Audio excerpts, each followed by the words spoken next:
తెలంగాణ పాలనలో సరికొత్త అధ్యాయం. ముఖ్యమంత్రి రేవంత్ రెడ్డి నేతృత్వంలోని కాంగ్రెస్ ప్రభుత్వం సంక్షేమ ఫలాలను నేరుగా ప్రజల ముంగిట ఉంచేందుకు అత్యంత ప్రతిష్టాత్మకమైన ప్రజాపాలన ప్రగతి ప్రణాళికను ప్రకటించింది. మార్చి 6, 2026 నుంచి ప్రారంభం కానున్న ఈ 99 రోజుల కార్యాచరణ జూన్ 12 వరకు 5 దశల్లో కొనసాగనుంది.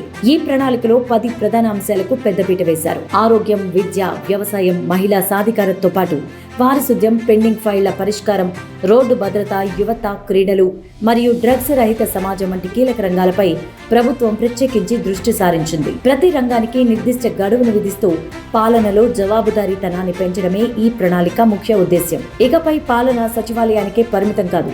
జిల్లా కలెక్టర్లు ప్రతి నెల కనీసం 10 రోజుల పాటు క్షేత్రస్థాయిలో పర్యటించి కొత్త రేషన్ కార్డులు, సన్న బియ్యం, ఇందిరమ్మ ఇళ్లు మరియు ఉచిత విద్యుత్ పథకాలపై లబ్ధిదారుల నుండి నేరుగా ఫీడ్బ్యాక్ సేకరిస్తారు. పారదర్శకత కోసం ఫేషియల్ రికగ్నిషన్ వంటి అత్యాధునిక సాంకేతికతను, ఈ గవర్నెన్స్ సంస్కరణలు ప్రభుత్వం ప్రవేశపెడుతోంది. విద్యా, వైద్య రంగాల్లో విప్లవాత్మక మార్పులకు శ్రీకారం చుట్టారు. 100 నియోజకవర్గాల్లో కార్పొరేట్ స్థాయికి దీటుగా తెలంగాణ పబ్లిక్ స్కూల్స్ మరియు ప్రభుత్వ ఆసుపత్రులను మెడికల్ కాలేజీలతో అనుసంధానం చేయడం ద్వారా నిపుణులైన వైద్య సేవలను సామాన్యులకు చేరవ చేస్తున్నారు. మధ్యాహ్న భోజన ఏజెన్సీలకు పెండింగ్ బిల్లులు లేకుండా చేయడం ద్వారా విద్యార్థుల ఆరోగ్యంపై ప్రత్యేక శ్రద్ధ వహిస్తున్నారు.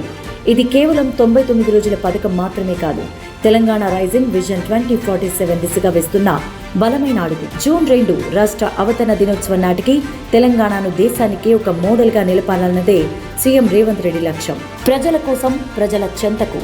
ఇదే మన ప్రజాప్రభుత్వం.